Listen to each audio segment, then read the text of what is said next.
Fortnite's new season did something I did not expect, and as a player who first dove into the game at the beginning of Chapter 6, I have to say, I am very impressed. As you may know, the most recent season, Shock and Awesome, just dropped, and I have enjoyed exploring everything the new season has to offer and pushing back against the island's insect invaders. Without further ado, let's go ahead and dive into Fortnite Shock and Awesome. First off, let's talk about the theme of the season. You know, I'll be honest, when I first read the leaks about this season, I was kind of hoping they weren't correct, because I just didn't think that a bug invasion could, thematically carry a whole season by itself. I guess that's why I don't work at Epic Games on the narrative team though, because so far I am really enjoying the whole bug vs. commando theme that they have going on. It's giving Starship Troopers, it's giving Helldivers 2, and it's a great time so far. I'm a big PvE enjoyer in gaming, so having enemies on the map that you can fight with your squad while keeping an eye out for enemy players is right up my alley. And I think it adds another much-needed dimension towards completing objectives around the map and looting different POIs. It's nice to have these kind of mini objectives throughout the game that you can focus on, but you have to keep your head on a swivel so you can get the best loot and items at the different new POIs. Speaking of, let's discuss the map and points of interest real quick. As someone who's relatively new to Fortnite, I really enjoy when they make big changes to the map and we can see these story elements from the new season affect the POIs in a meaningful way. I know in the past they've done different things like add snow to different areas of the island, and we got a new sandy Tatooine style biome in the Star Wars mini-season, but the things that really excite me as a player is when I see the map we have played on all season seriously affected by the story of the new season and what it's trying to tell. A perfect example of this I would give is Demon's Domain last season with Fortnite Super. We saw the energy from the spirit realm warp and affect the entire landscape throughout the season. And even though I wasn't a huge fan of the new POI's layout, I still enjoyed dropping or traveling there because it was cool to see how the area was just being corrupted. I get the same feeling about the new POIs this season, with the hives and military outposts fighting back against the waves of bugs. I also really like that the new POIs are more centralized on the map.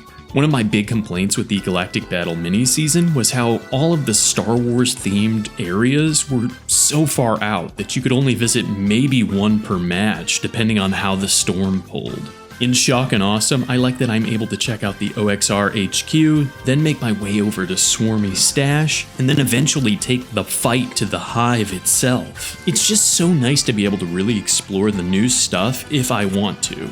While I think I need to put more time into each location to really solidify my opinion on the new POIs, I can at least say that I am excited to spend more time in each location.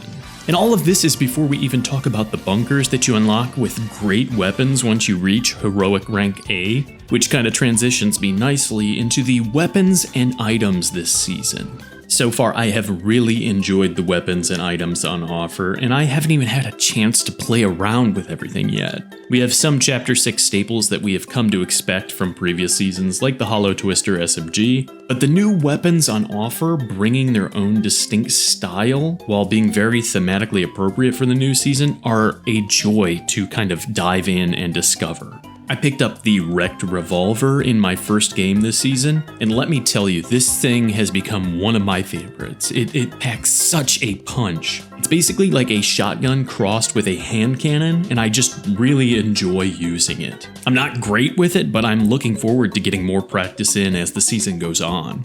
I also played around a little bit with the Swarm Strike launcher, which is kind of the laser-guided rocket launcher, and it was nice to see things like the Hammer Assault Rifle return as well. I still need to put more time in with the exotic weapons to get a better opinion on them, but with all the mobility this season, I'm very interested in finally checking out the double pump shotgun thing. I have not had a chance to play around with it yet. It looks really fun. Be sure to let me know in the comments down below which weapons you are enjoying so far this season, and give me some tips if you can. I need all the help I can get. On top of the new weapons this season, we also got a whole host of new items as well, including some updates to the mobility utility items. I know movement has been a big thing since we got the improved movement options in Hunters, but mobility really seems like it is the name of the game in this season. We lost our base boost gauntlets from last season in Super, but we got Crash Pad Juniors and Shockwaves, and the improved launch pads make rotating around the map a breeze, especially if you have a couple of the new medallions on offer. Speaking of, the Boons and Medallions this season are a lot of fun to play with. Now, are they all perfectly balanced? Maybe not. And especially when you don't have any of them and you're going up against somebody who has them, you definitely feel like you're at a disadvantage. But I would kind of prefer that over having powers that feel lackluster or not worth picking up in the first place. You get your typical stuff like seeing future storm circles, or a general overall boost to your abilities with the Super Soldier boon, but some of these medallions especially offer up great gameplay innovations. Unlocking the double jump is a lot of fun to do, and especially I imagine if you have that double pump shotgun exotic, you'll be able to get some great kills before the enemy can even really track you down. I also really enjoyed using the medallion that lets you slide extremely fast and further. These abilities in combination with some of the utility items we talked about are going to be a big hit with the movement sweats this season, and I can definitely imagine that the sweaty ranked lobbies are going to be insane. The clips coming out of this season will be legendary. That said, I think that the abilities still bring a lot to the table for more casual players like myself as well, and I'm excited to see what else they roll out as this season goes on. Next, I wanted to take some time to talk about the OXR rank system. I am so glad to see the heroic rank system returning, and it has been improved on. You no longer get points just for surviving storm circles, but the option to kill bugs throughout the map to increase your rank, especially if you take down the Hive Queens, is a great addition to a more combat-focused season. At this point, I think the Battle Royale mode would feel hollow without a similar ranking style system in a future season if it is dropped, because it just adds so much to my experience. The ranking system allows players to have a set of mini goals throughout the match that rewards them for doing things they would probably be doing anyway, but in a way that makes you feel like you are doing things and making progress every single time you drop in, regardless of whether you're eliminated in 20th place or you make it all the way to the end game in the final 3 players. And having a loot drop pod called down every time you reach a new letter rank is amazing. What a cool way to reward your players for doing well. It is faster than going to a designated loot chest in a specific area of the map, and it fits so well thematically with the whole militaristic style of the season. Once you reach the A rank, you do get that exclusive access to those bunkers that hold the exotic items on the map, which is awesome as well. You are in a race against the other players in the match to rank up as fast as possible and get that highly coveted loot. I really hope we continue to see something similar to this system in future seasons, because I think it adds so much to the minute-to-minute gameplay. At the end of the day, Shock and Awesome did something I did not expect, and that was take all the previous positive aspects from each season in Chapter 6 and put them all together, really refining them and making the overall experience even better. It's definitely one of those situations where the outcome is more than the sum of its parts. As someone who has played a lot of live service games over the years, I have kind of been trained to not really hold tightly onto any one feature or idea presented in a new season that I enjoy, because it would probably be ripped out of the game when new content dropped, never to be seen again. This would be very frustrating, especially when the things evaporating out of the game were universally loved by the player base or just overall quality of life improvements.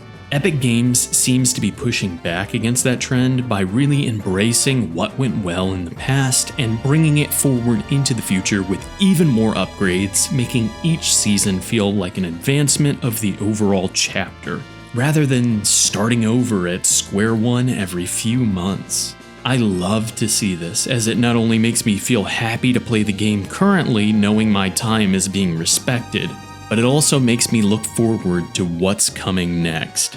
Also, I know some of you are saying, wait, House, you forgot to talk about the Battle Pass. I wanted to go over the skins and battle pass for this season because you guys seemed to really enjoy when I covered it in the past, but I didn't want to make this video on my first thoughts and impressions too long. If you guys are interested in another video on that, let me know in the comments down below. I'll try to put one together because I have a lot to say about this season's skins and battle pass. Overall, I think this is a great start to the season, and I am really excited to see where we go from here. Be sure to give me your thoughts so far in the comments down below, and let me know any tips you guys have for helping me do better this season. A lot of you are better at the game than I am, and I will take any and all help I can get when it comes to fighting those carapace-clad creepy crawlies. While you're down there, if you have not already, please consider subscribing. We are trying to reach 2K subs by the end of the year, so any and all help with that would be greatly appreciated. Like the video if you liked it, dislike it if you didn't, and as always, thank you so much for taking the time to watch the video today. I'm Haunted House, and remember to eat well, stay hydrated, take care of yourself and those around you. And I'll see you in the next one, friends.